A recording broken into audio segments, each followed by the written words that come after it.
Hello and welcome to a Luminate webinar, Superfans, Global Citizens, Critical Connectors. I'm Jamie Markinet, Vice President, Music Insights and Industry Relations. And I'm Paulina Pchelin. I'm our team's Insights Director. And our team studies people all around the globe, what they do in their free time, how they spend the money, how they feel about things. And I'm really excited to join you today, Jamie. Fantastic, Paulina, and I can't wait to jump into that. We've got a wonderful webinar today where we are going to be discussing superfans, their importance. I think that one of the things, as you know, you and I have talked about a lot, Paulina, um, how superfans, how valuable they are with global music as well.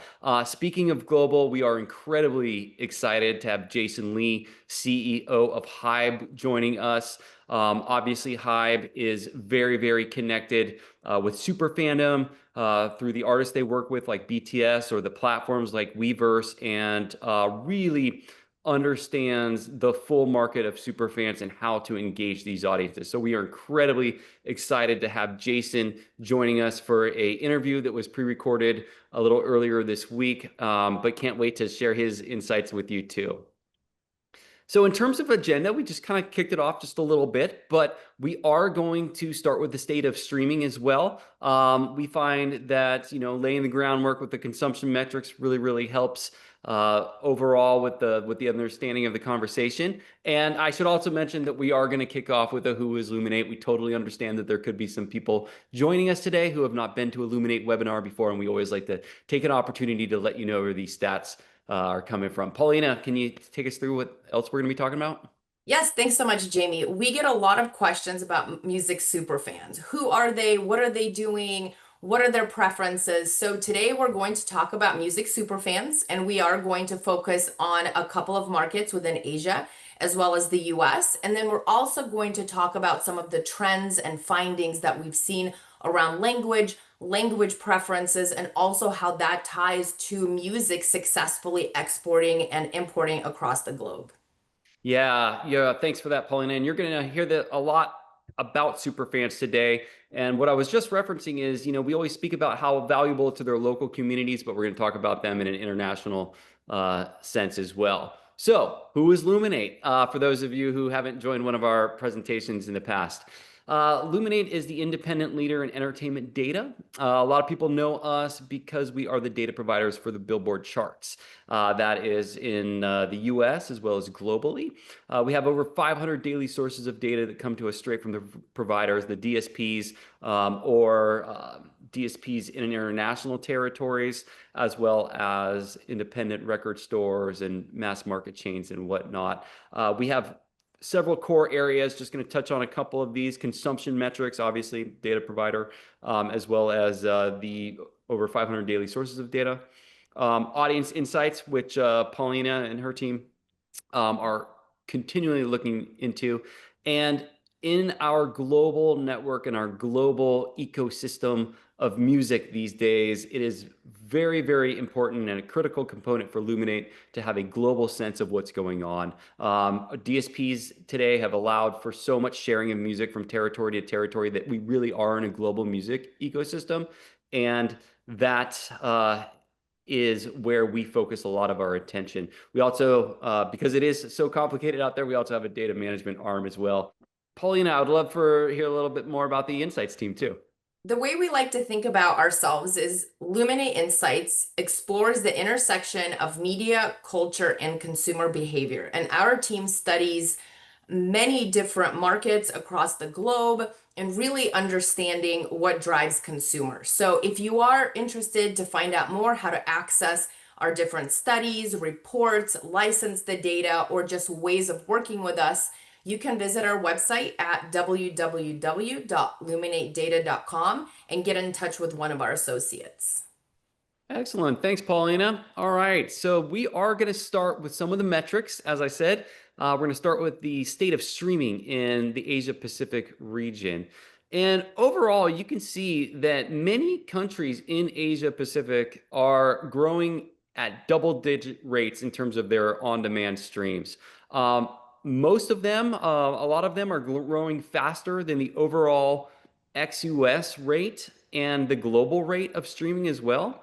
So we see countries like India and Japan and Indonesia, the Philippines, South Korea, and Thailand, and others that are growing at a very, very fast rate. Um, Asia is definitely one of the emerging markets, and this really shows how strongly these territories are coming on now. What's interesting is when we start to look at premium only streams, you start to see a little bit of a different picture emerge, right? So right now we have India and Japan as the top two. When we switch to premium streams, Japan becomes the leader in Asia Pacific region, and they are contributing about 1 in 3 premium streams in the region. And you can see that though India still has a very, very strong volume of premium streams, it does fall back a little bit. And Paulina, I'm really, really curious from your side, what is it about premium streams and how does that then tie to super fans as well? Sure, thanks, Jamie. And this is really fascinating and a trend that we've been looking at for quite some time. So we know that there are always audiences that tend to be, what you and I have talked about as the early adopters, right? They're the ones who are doing certain things, engaging with music and artists in certain ways that end up being mainstream, right? And so one thing we see with music super fans is they are the ones that are driving many trends. And we see this across many different markets that our team studies. In this particular case, we found that actually in Japan, super fans are significantly more likely to be subscribing to and using one of the premium DSPs. So on average, music listeners in Japan 39% are using premium, so paid streaming providers. Now, when we look at just the super fans, that rate is almost double. So 70% are using these premium platforms. And that really ties into some of these findings that you're seeing where we're seeing the that growth within the premium streams. That's really, really interesting. And the investment, I think that we're going to probably see that many times across these slides, but it really kind of speaks to the investment and really, how Japan and other territories, but those premium streamers are taking their fandom to another level and investing in those artists that they love. So let's start to talk a little bit more about these super fans, right? And the attributes about these super fans. Super fans obviously been a very, very hot topic. We've covered it a lot at Luminate as well. In our mid-year report that we published in July of this year, we started looking at the levels of fandom. How does a casual fan follow a funnel to be a super fan? But one thing that I'm also very, very curious about, and Paulina, I know that you and the team have been looking into, is sort of super fandom in international territory. So I'm really excited to hear your thoughts on how super fandom expresses itself differently in various markets and why that's important. Sure. And that's a really complex question, right? So, first of all, let me first share how we define music super fans. There are many different definitions within the industry. So, our team, we ask a number of questions around how people connect with music and artists. And if someone selects at least 5 of various attributes, so very active behavioral things that they do, then they are considered music super fans. Now, what's interesting is we see similarities right across the globe, across the many markets that we've studied, where these super fans, they're passionate about music, they're passionate about artists, they connect emotionally to music, they see it as part of their identity. So there are similarities no matter the market, no matter the culture, but there are very unique differences, right? And part of that is driven by culture, which is a very complicated topic where people are making different decisions. They're spending their time and money in many different ways. And we see that when we look at superfans. So, for example, within the US and India, the number one activity I would say that superfans do to show that fandom is they go to live music events. And that could be concerts, that can be festivals. There are all sorts of ways that these consumers, the super fans, want to engage with artists. They want to see them on stage.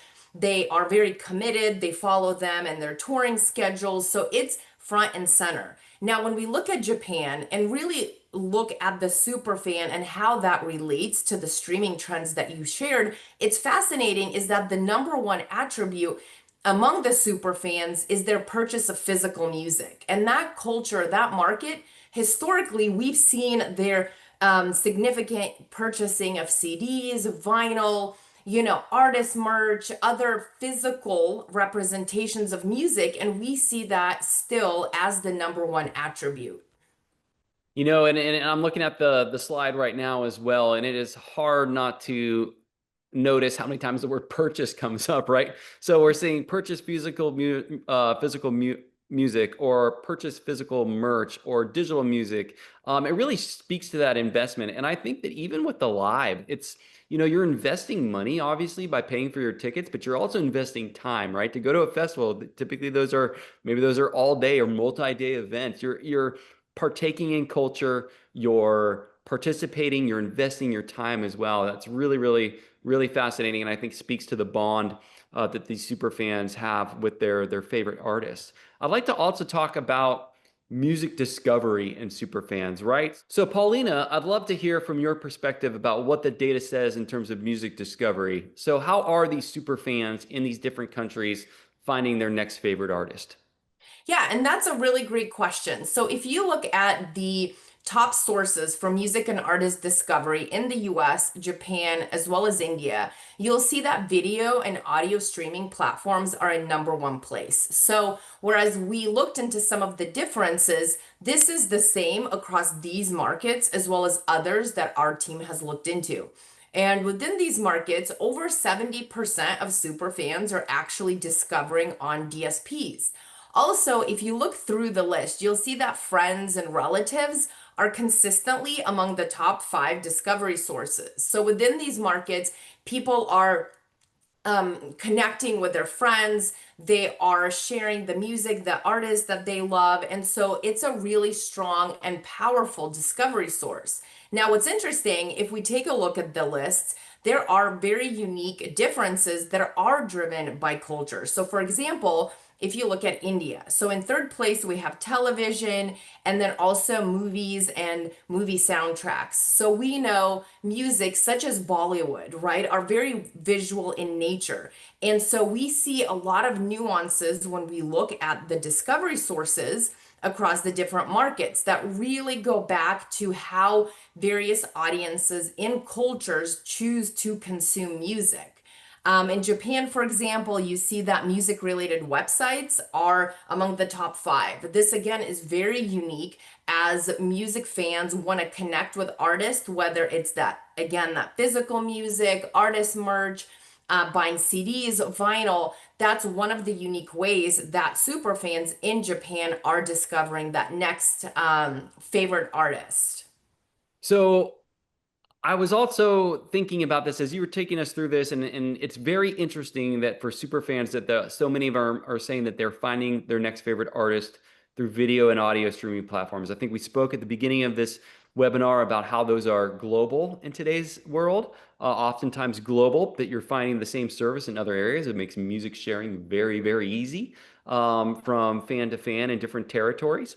And so I think that kind of speaks to one of our next topics that we're going to touch on. But before we leave this one in music discovery, I'd like to hear your thoughts on the sort of genres that might have the most super fans as well. I'd love to hear what the data says about that.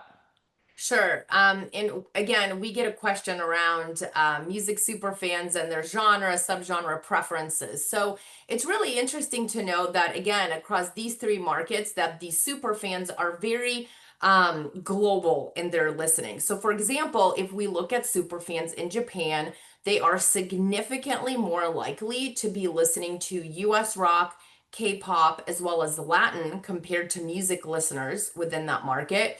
And then super fans in India, as another example, they are significantly more likely to be listening to Western rock, J-pop, as well as Afro beats. So they have preferences and very unique ways of engaging with music, and the music they select is outside of their own markets. And that is very unique to super fans within these particular markets that we've studied. Excellent. Thanks so much, Paulina, which I think this brings us to one of the core uh, stats and things that we're sharing in this webinar today. And we referenced it at the top, but when we think about superfans, a lot of the conversation has been about what they provide to their immediate market, right? Maybe the show in their city, or maybe they're buying tickets, maybe they're traveling to another city, but oftentimes we're still talking about the same country, or we're talking about ordering from your favorite artist D2C store, and it's just going to be sent to you in a day or two.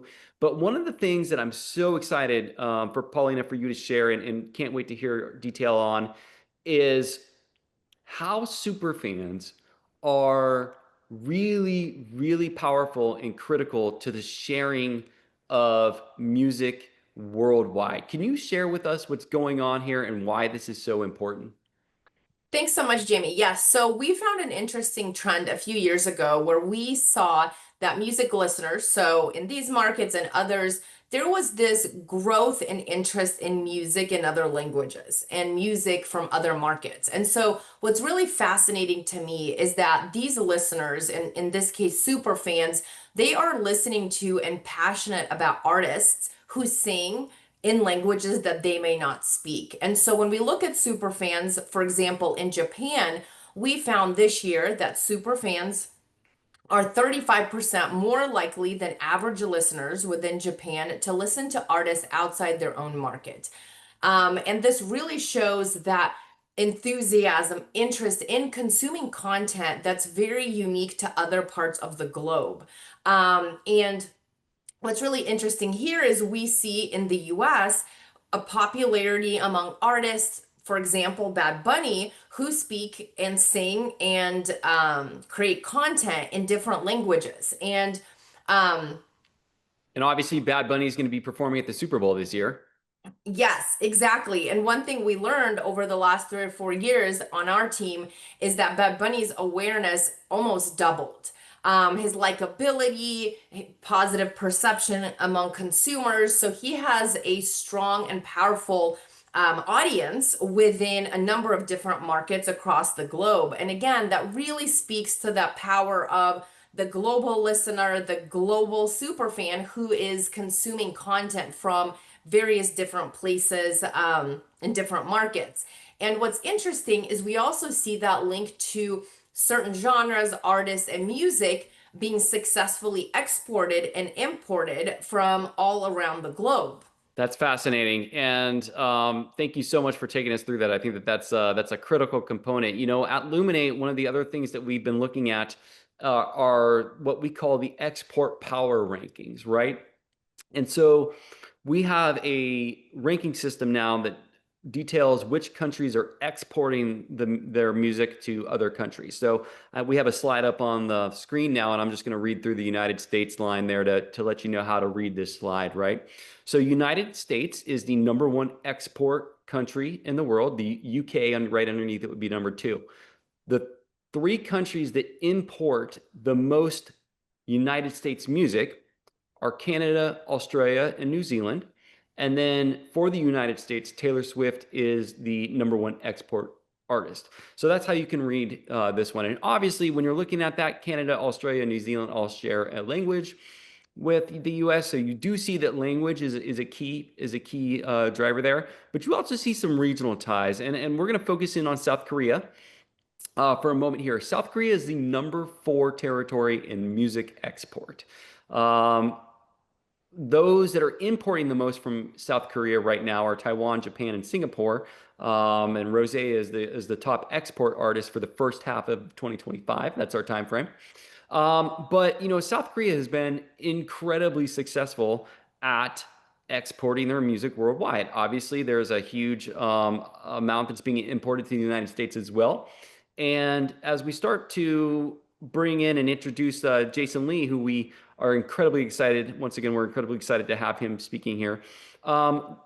We are going to dive in on South Korea and how they have been so successful. What other territories could potentially learn from K-pop in South Korea? And then would just love to get Jason's thoughts on international fandom as well. So we are incredibly excited to welcome Jason to the show in a interview that was recorded earlier this week.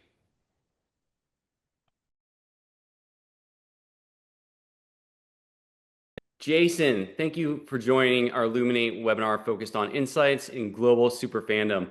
We've just been discussing a lot of topics related to this, including global streaming landscape, a lot of the attention coming out of Asia and the success that Asian artists have had, and specifically Korea. As CEO of HYBE and with your purview, I'm really curious for your thoughts on how has Korea been so successful in its music export to the US market? And are there any strategies that you've seen come across? Okay, so first of all, thank you so much for having me to this webinar. The influence of Korean music in global streaming market has been expanding even more rapidly.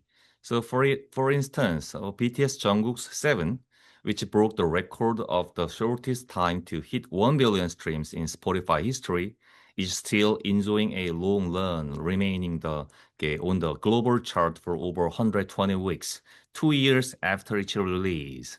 So, and more recently, Catch Eye's monthly listeners on Spotify surpassed 33 million, making them the top girl group worldwide.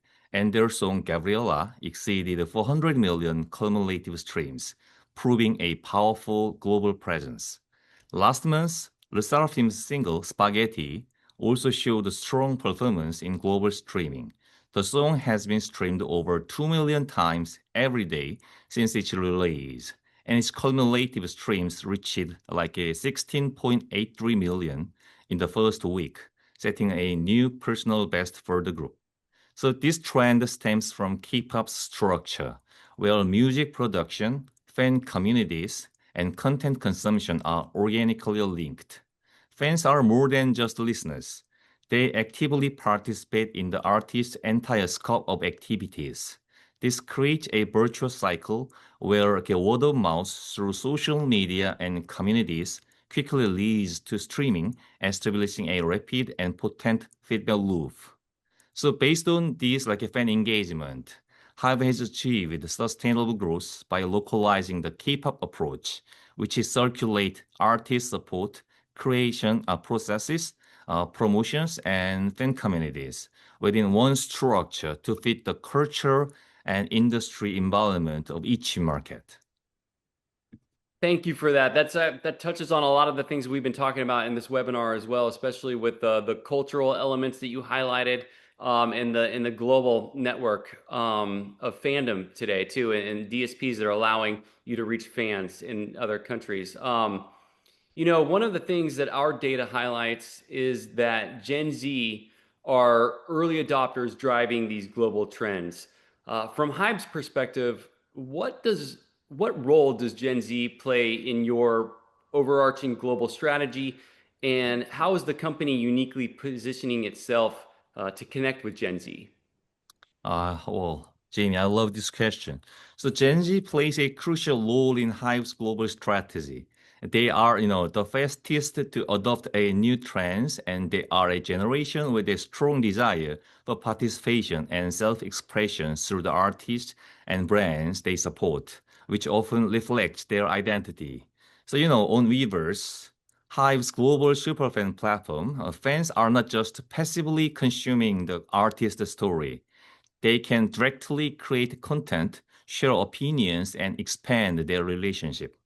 So HYBE aims for structure where fans connect with the artist through participation, which in turn expands their fan experience. So to this end, Weverse offers various features like Weverse direct messages for direct communications and fan letters, fostering a strong sense of community. Furthermore, features like listening party, where fans with the same passion can enjoy self-curated playlists together, provide a immersive fan experiences.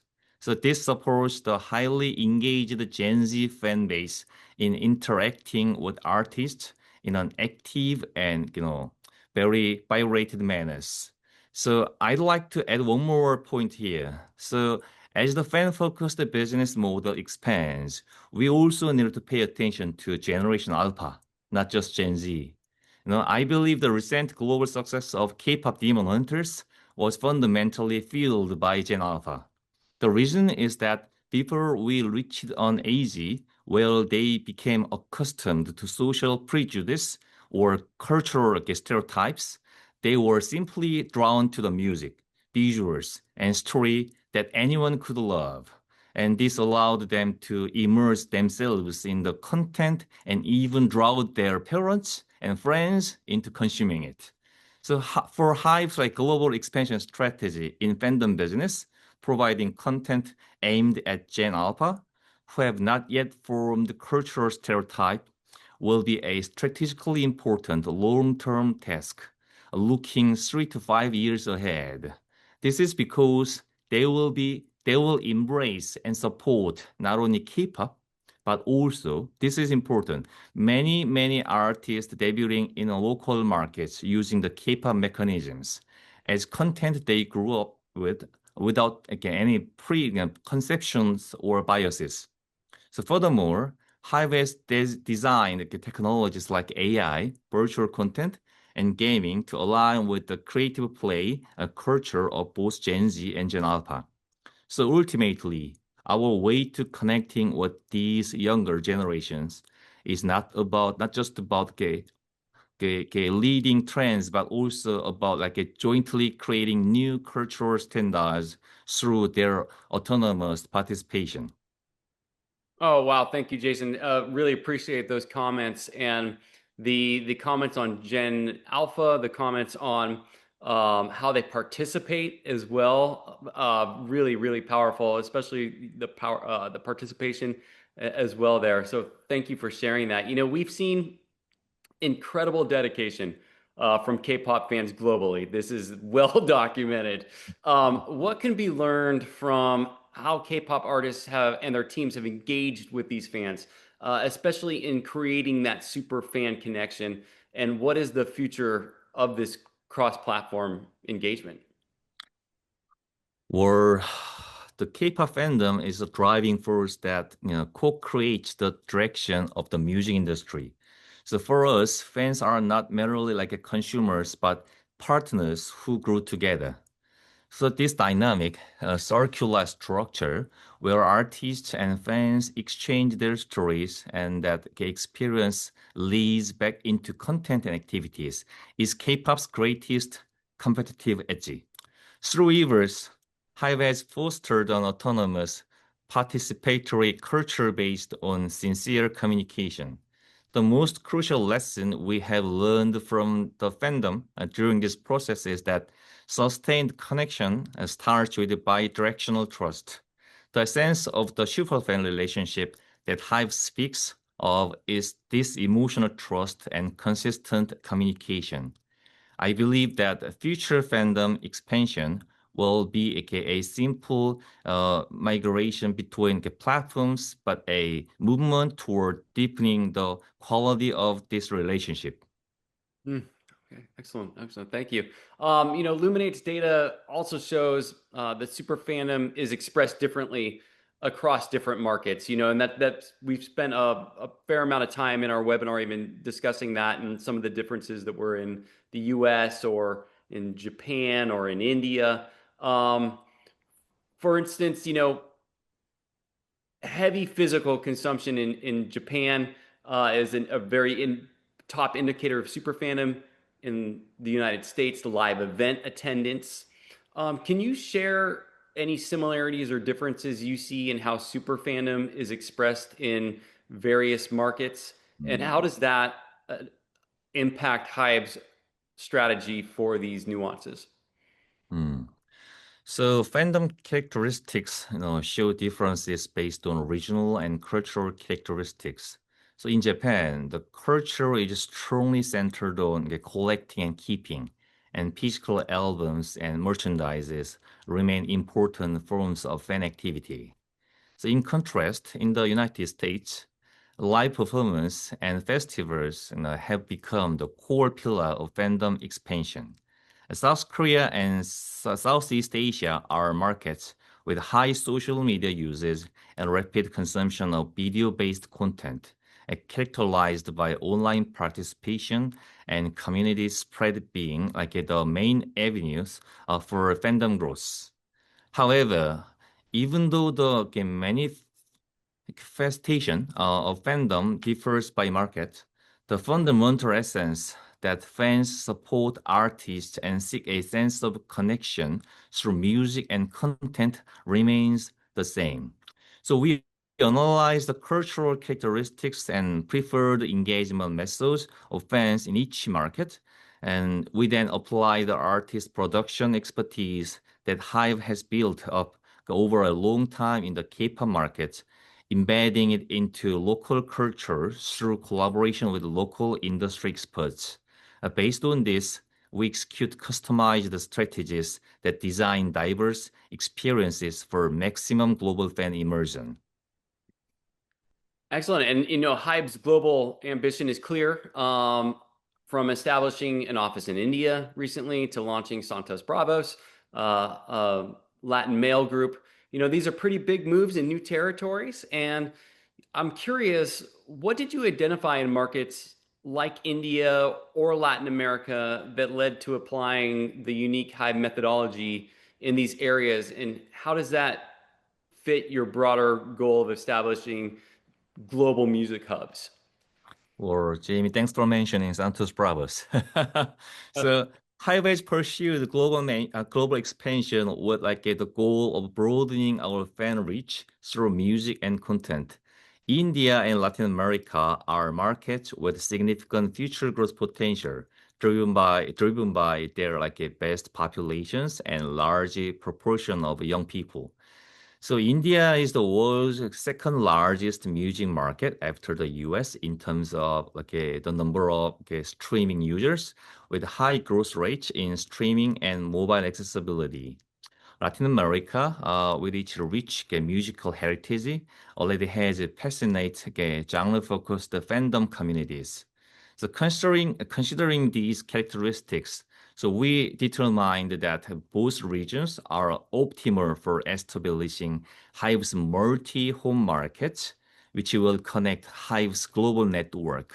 So we aim to develop our overseas subsidiaries not just as regional outposts, but as global multi-homes where creation, collaboration, and data exchange take place.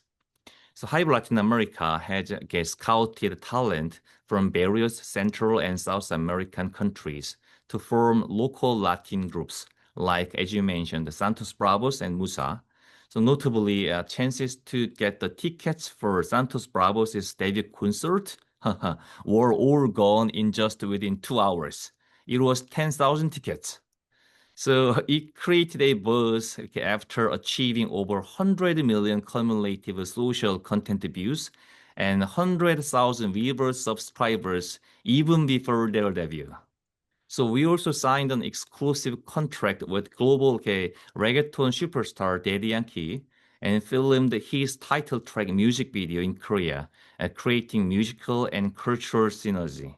So HYBE India plans to focus more on local artist development and pursue global collaborations with local networks, going beyond just introducing existing K-pop artists to India.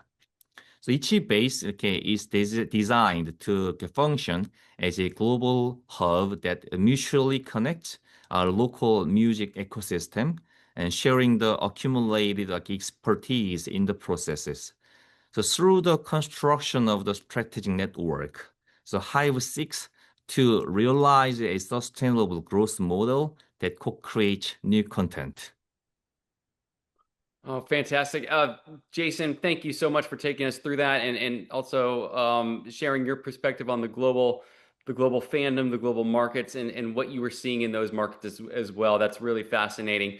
I just want to thank you for your insights on super fandom and on the future of the global music business. And thank you so much for taking the time to join us today. This has been really, really great, and we really, really appreciate it. Lovely. Thank you so much. I'm looking forward to having in-person conversation with you going forward. Thank you so much. Fantastic. Me too. Me too. Thank you, Jason.